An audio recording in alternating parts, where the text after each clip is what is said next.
Good evening, everyone, and welcome to Monday Live broadcast in our Thrive in Edu community. My name is Melody McAllister, and I'm here with the incredible Rachelle Dene Pope. It was a scorcher of a weekend, and we hope you're keeping cool wherever you are. Rachelle and I will be welcoming the very knowledgeable Dr. Monica Burns today, and we are so excited to chat with her about her newest book, EdTech Essential, and all she is doing. But first, Rachelle, I hear it was your first day back. How did it go? It was. First of all, hello, Melody, and to everybody who's watching. It was the first day back. It was all on PD all day. And, good to see other teacher friends that I haven't seen in a while. And every year, the one thing that I really love about the first day each year is they have this tradition where they have seniors, incoming seniors, and incoming new kindergarten students, and they pair them up, like 5 or 6 of them. So each one comes on stage and it's like, I'm in the class of 2022, and this here is the 5-year-old. They give the student's name, and then they do like really quick, this is what they did this summer, this is what they're nervous about, and introduce, themselves. Aww. And then also the kid. So it's really sweet. It's really, there's always, a couple kids that are just really, entertaining. And it's good to see the students who are now seniors, because a lot of them I've had 7th and 8th grade, and I think, oh my gosh, like, how are they a senior? But so it's always a great start to the day, but they're long days, because you're sitting there and you want to get in your classroom and see, like, what do I have to work with right now? But it was good. I'm tired, but excited for our show today. Yes, I am too. She's an inspiration. I don't know if you're talking about Dr. Rachelle or Dr. Monica Burns, but I agree. They are both inspirations. Yes. Well, I am glad that you had at least some, some fun moments inside of all of that, because I know how it goes. Would you like to be the one to introduce our guest coming up? I can, yeah. So we have the amazing Dr. Monica Burns, who I can't remember the first time I met you. It might have been in person at like maybe the Nearpod Pioneer Summit, perhaps. Officially. I know. So we've had all these connections. We've shared interesting Uber rides. Ago, and get to see her. It's been a while, but get to meet in person at conferences. And I followed her work for a long time. She has a great podcast, great books, new book that's readily available. I guess is it ready now? I don't know. And some other fun things. I'm not gonna lie, like this amazing. Just gonna throw that out there. So we're excited to have you today. I could say more, but I will stop right there. Well, thank you so much for having me. So excited to be here. And I think you're right. That Nearpod Summit was probably the first time that we connected in real life, right after all these wonderful virtual connections. Yeah. And I think that was the second time that I had flown after 21 years. I didn't go anywhere for so long. And the first time was ISTE in Denver. And then I think that was the following January. So I got to meet you and like Jamie Donnelly and see Jen Williams and all of the rest of the Nearpod family there. So it was great back when things were a little more normal, but we'll get there. So thank you for being here with us today. Yes, and I'd love to hear more. You are the founder of Class Tech Tips. You've got so much going on. You are a curriculum consultant, among other things. What is life like you right now? What is your schedule like? Yeah, so I taught in the classroom for a number of years. I usually awkwardly point over my shoulder to where New York City is, a couple of miles over the river in that direction from where I live now. So I taught in New York City public schools for a while before leaving the classroom to do the work that I do now, which is mostly with schools and with districts. Last week was my first in-person week probably of full in-person time and PD in a year and a half. So a lot of virtual professional development, and then writing and sharing about different ed tech tools and strategies and resources. Wow, that is so cool. And I love that we all have a love for Nearpod. That is great. and something that I love about both of you, and I almost did this as our game at the end, but I'm not going to do it, is like, you both remind me of the EdTech matchmakers. I was going to be like, in this scenario, what is the best EdTech platform for a new teacher who is trying to talk to all of her parents? But I decided to go against that. But tell us about your new book, the EdTech Essentials. Yeah, so I'm very excited to partner with ASCD again for this book. I've got my book, Tasks Before Apps, with them over my other shoulder. Somehow New York, I guess, is on the other side of both shoulders, but over here.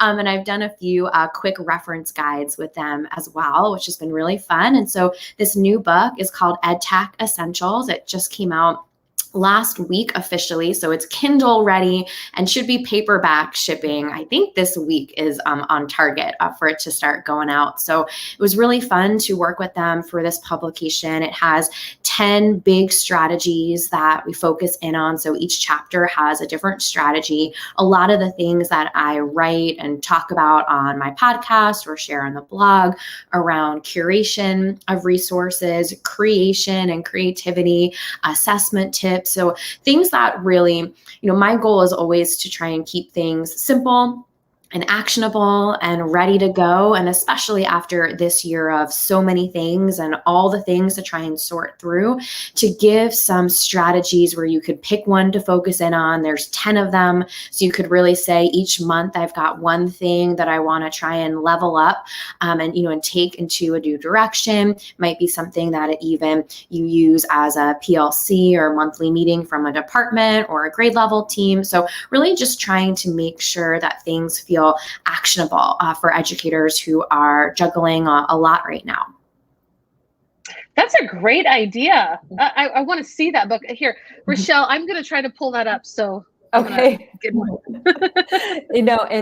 one thing, well, there's a lot of things I could say, but the one thing that has always resonated so well with me in the work, when I think about the work that you do, is that like you were a classroom teacher. And so you know what it's like, and you're still so closely connected with teachers, and you're doing all the work that you do. And I don't know how you do all that you do.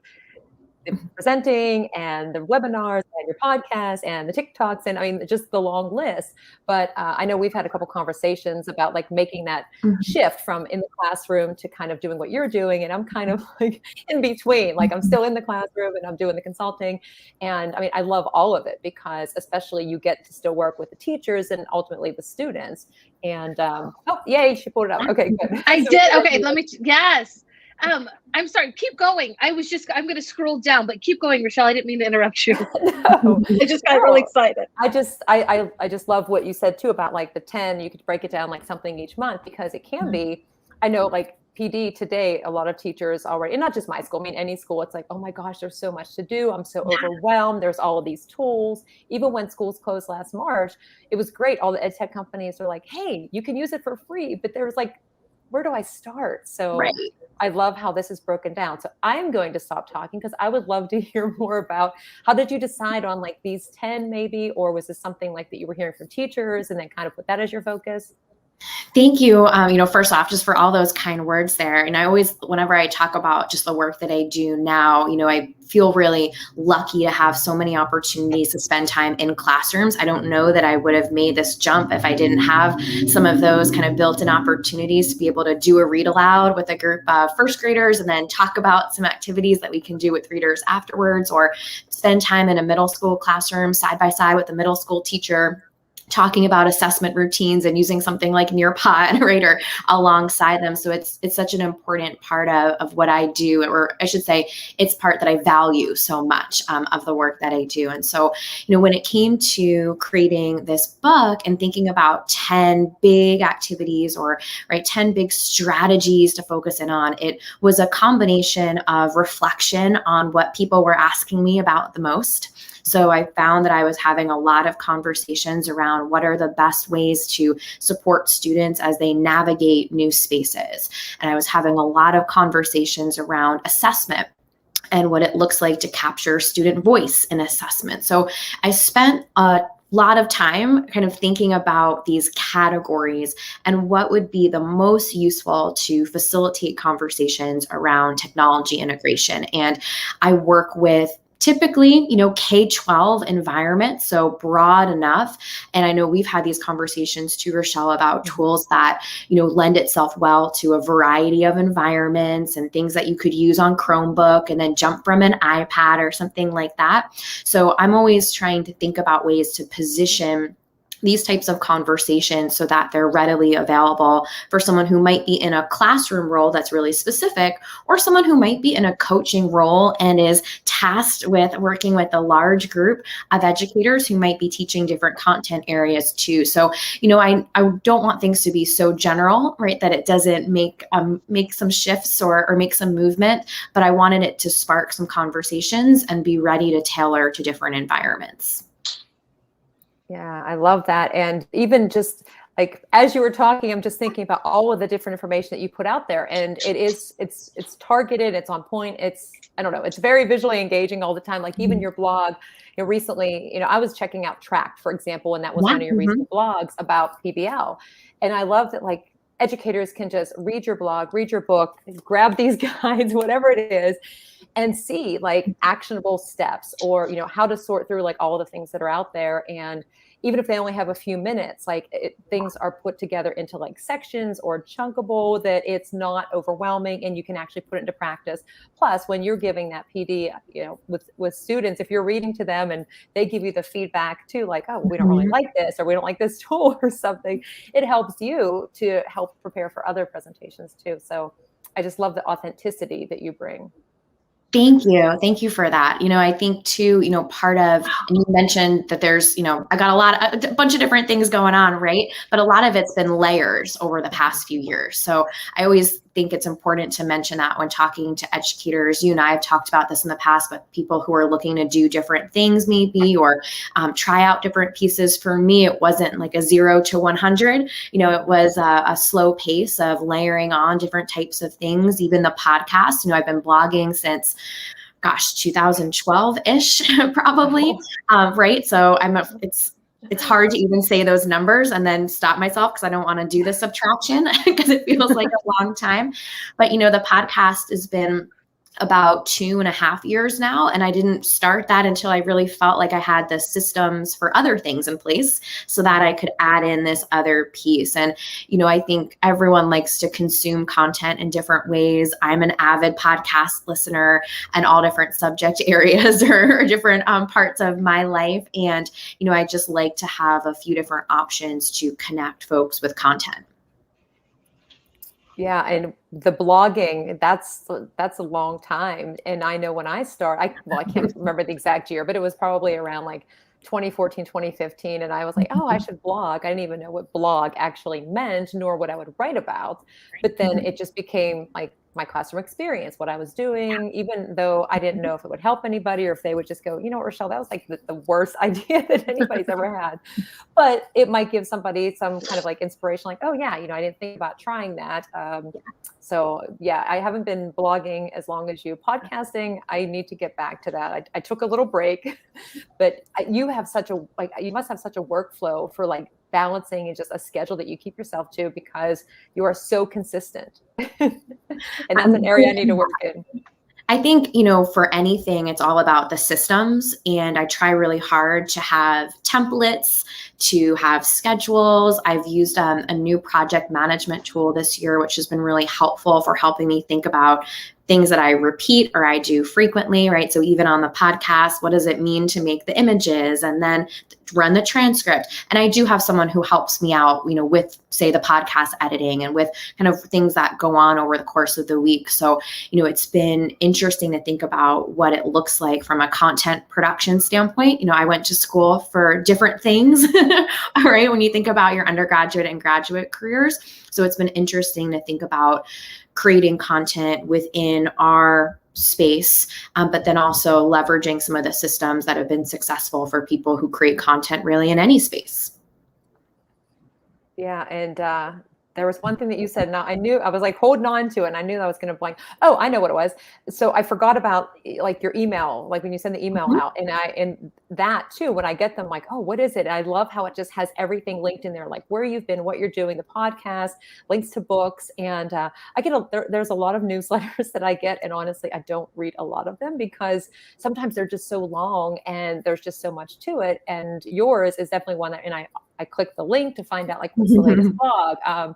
Just because, I don't know, it's easy to follow. It's informative. Plus you have everything there in that one space. I personally do not do a newsletter. People have asked me and I'm like, yeah, I got too many other things to balance, but maybe in like 5 years, I'll work that into my workflow somehow, or I'll just ask Melody to do it. No, I'm kidding.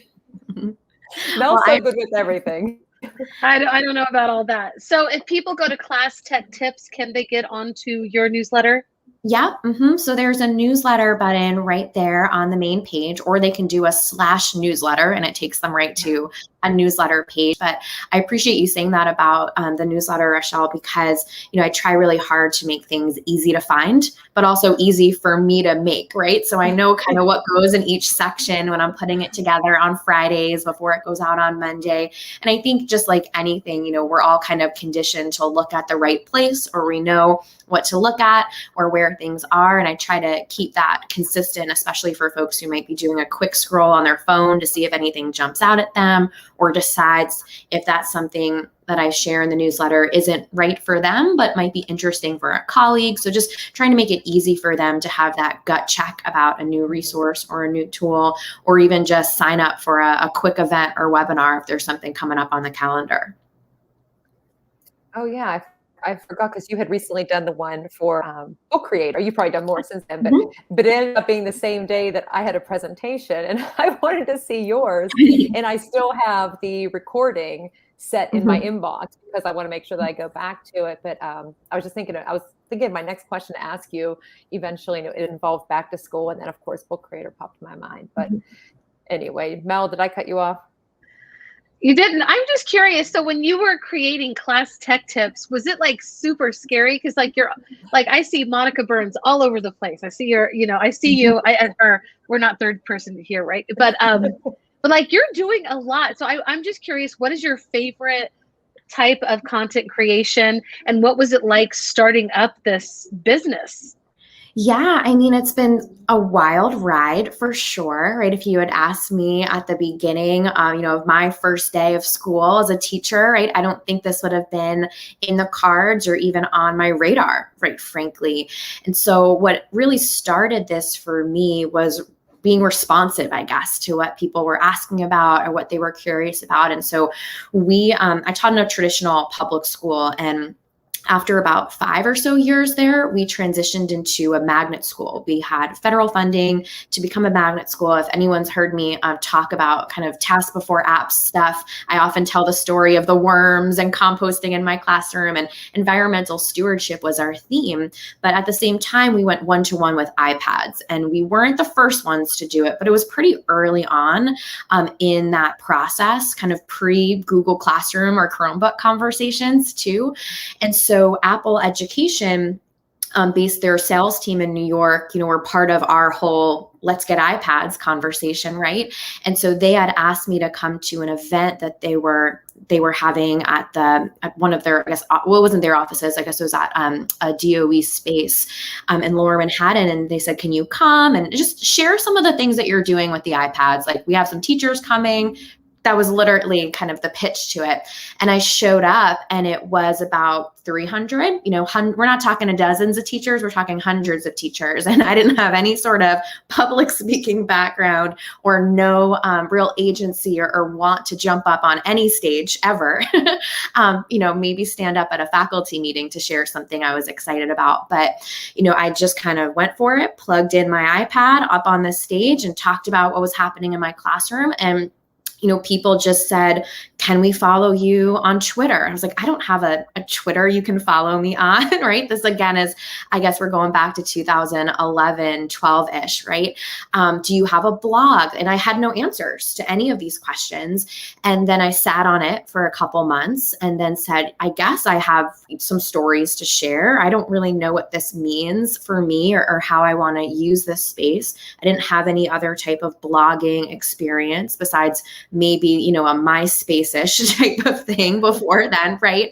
I didn't grow up with Facebook or any of these things that we think about as being so ubiquitous right now. And so that's really how it started for me, just sharing, I saw this fun app. I bet you could do this thing with it. And I would share an idea or a story. I started tweeting some things out. And then I kind of sat back and said, this is something I could probably be more thoughtful or more strategic about. And that's where it all kind of spun out of, I had a chance to write for other people like Edutopia really early on in that process, which helped me connect with other educators. I became an Apple Distinguished Educator in 2013. So kind of at the beginning of that journey, that's going to be coming up on 10 years before we blink too. And so it's been really wonderful to meet so many people in different parts of the country and different parts of the world who are excited about these pieces too. And I still love to sit down and write. And so that probably would be my kind of favorite way to share. But I also really love the micro blogging of a spot like Instagram too, where you got to be thoughtful about the kind of imagery you choose and how you position things. There's a little bit more levity and kind of playfulness in that space, which I think really lends itself well to sharing and connecting with others. I like that. And so I have to mute myself because either I'm laughing or somebody else over here is.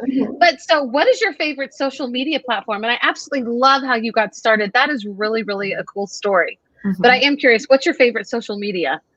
So I would think right now, Twitter holds a special place in my heart. And you mentioned our friend Jen Williams, Rachelle. You might have actually been there too at a dinner. I don't know. I just remember Jen saying to me at some point, can I tag you on Instagram? And I was like, I don't have time right now to set up a class tech tips Instagram like this. I don't know what FETC it was, but it was a couple years ago. And she's like, oh, okay, but we talked about it. And I said, you know what, maybe I should do this. Like I'm here and in Orlando. This is a good time to snap pictures and start trying this out.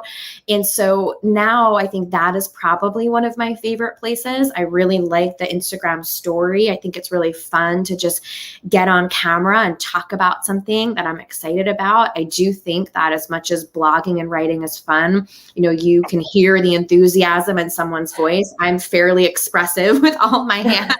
I'm talking all the time, so as much as TikTok's kind of funny, I think Instagram checks more boxes for me in terms of giving some options and sharing in that space. I love it that you're on TikTok. I think it is scary. Like I put some things on TikTok, but they were so lame. So I took them off because I was so embarrassed, but kudos to you. I am not worthy. Like that is so cool. And oh, sorry, go ahead. No, you go. Ahead. It can totally. You go. I was just going to say, I hope everybody that is listening follows you. I put all of your socials on here so that they can. Great. Yeah, the only thing I was going to say is that like years ago, I didn't want anything to do with any social media, like Facebook. Like I might have had a MySpace at one point. I don't know. Like I don't think I even used it. And then everybody's like, you got to get on Facebook. And I'm like, why do I want to share what I'm eating for dinner or if I'm going to the store? But then to plan high school reunions, apparently like you can't find people with a phone book anymore. Apparently I'm the only person around here that even actually has a phone book. So that's when I got on Facebook, and then Twitter. It just, one after another. And so some of the first blogs that I had actually written were about how I was wrong about social media. And it was like Snapchat and Voxer and Twitter, like all of them.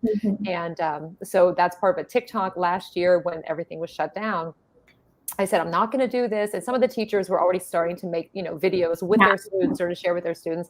I'm like, nope, not going to do it. But I did spend enough time. I think I killed like an hour one time watching animal videos, and you could probably guess what kind of animals based on earlier visitors, cats or raccoons, one of the two.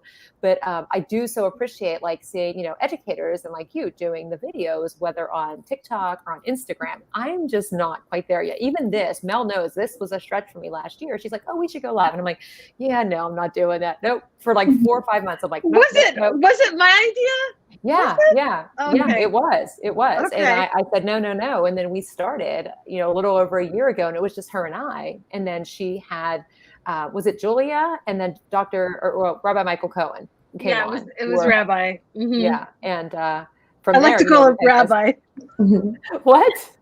I like to call him Rabbi. Whenever I talk to him, like, hey, Rabbi, I just feel like it takes up our conversation, a cool, to some, I can't say, hey, Rabbi, to anybody else.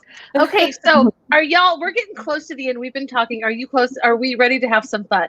We've been having fun. Okay. I can't wait to hear these questions you have for us. We have been having fun, so I should have phrased that differently, but these are ridiculous would you rather questions, appropriate for kids. So if you hear some that you like, you should totally steal them. Okay.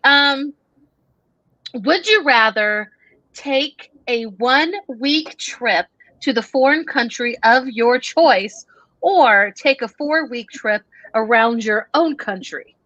That's a good question. That is a Ooh. good question. I would say probably the 4 week trip here in the States, mostly because I love national park trips. So I feel like I could really put in some time.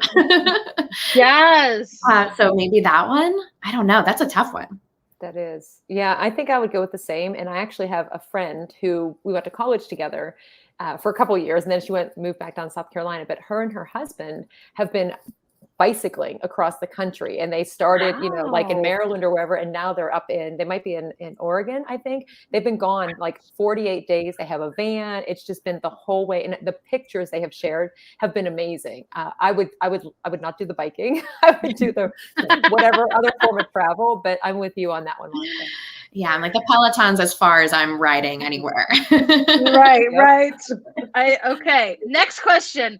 Would you rather be the best player on a team that always loses Oh, or be or be the worst player on a team that always wins? That's good. that's a great question.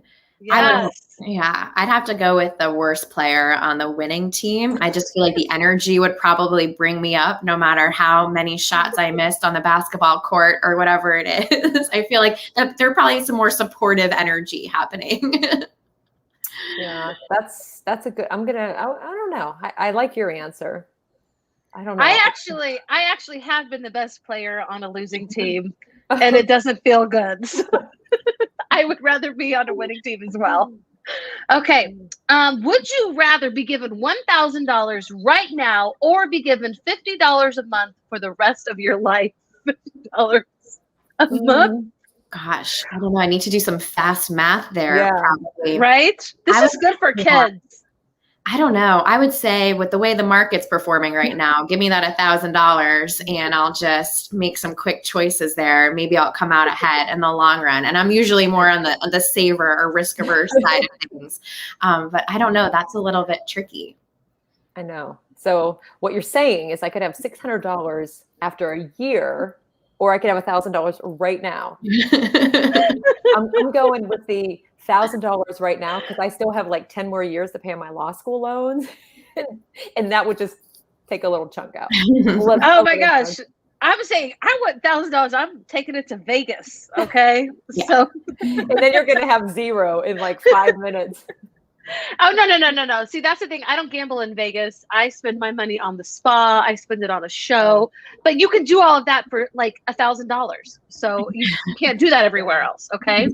That sounds All right. good. Would you rather this? I'm sorry, but this is going with money too. Would you rather, because we're teachers, so we can, it's just hypothetical. Would you rather be incredibly wealthy but never fall in love or get married, or have a happy marriage but be poor? Oh, gosh. Can we cut that one maybe down the middle somewhere? Yeah. I'm with you. Let's cut it right down the middle. I like Cut the down the first middle. I'm telling you what, if you're poor and you're married, it's not going to last very long, I don't think. So. Oh, Mal, that question. Okay, that was a terrible question. Let's go on to, okay. Would you rather have a friend that was really fun to be with, but not very nice, or have a friend who is kind of boring, but also very kind? Gosh. Jeez. I feel like, can we just like say all of the above? Is that an option? Or I would rather not? How about I would rather not? Just I'm sure we all have some that fall into both categories. so, right? I think so. That we love equally. I'm I just balancing think between both. it just tickles me. Okay, I'm sorry. That is a really good question. I would rather have the mean friend that, I mean, she's fun, but she's a little mean. I'm sorry, but if you're with somebody that's really boring, even though they're kind, you're going to be like, I just can't do it. I already know my intentions for him. All right, one more question. I'll try to make it a good one. Okay, one more question. Okay. Okay. Okay. Would you rather have one eye in the middle of your head like a cyclops, or have two noses? Gosh. You went with that one? Well, my vision isn't all that great. So if that eye would be improved, I don't know that I would want two noses. I don't. Yeah, I don't know. It depends if you live in a place that smells wonderful or you live in a place that doesn't smell so good. That might be more of my deciding factor. Oh my gosh. I feel like I would go with the one eye for sure. I would look more attractive with one eye than two of these noses. Goofy. Sorry. Oh, Hey, Dr. Harvey. Harvey. Yes. He's joining from the future. Yes, you just It's missed our Tuesday. wonderful questions, Dr. Harvey. Well, it is time to go. So I always like to ask our guests, what is one final thought that you would like to leave with our viewers, and with whether you're watching live or the replay? What is one final thought that you'd like to leave? Gosh, well, I mean, maybe just bringing it back to that big EdTech essentials conversation we had before, right? Choosing one thing as opposed to all of the things is always a great place to start. If your tool belt is too heavy, it's going to hit the floor. It's not going to stay around your waist. So don't overstuff it just because. And so, yeah, keeping things simple is always important. So maybe that's my final piece. Awesome. I love Great that. And advice. yes, I totally agree. And I am dropping your new book here. Thank you. Sorry, I'm like trying to type it, and I haven't made a lot of sense today, and I apologize for that. So we can find your new book here at Tech Essentials, and I loved how you put it down to 10 things. So it's kind of like all year long. If you want to try out this book, she gives you tasks, goals to kind of go through the month, so you don't feel like everything has to be done all at once. And I love that how you broke it up. So definitely check out Dr. Monica Burns' book. And everybody, will see you on Friday, unless, Rachelle, you have some final thoughts that you'd like to share too. No, All right, nothing. everybody. Just thanks to Monica for being here. Thank you, Monica. And thank you, Thank everybody. you. We'll see you on Friday. Bye.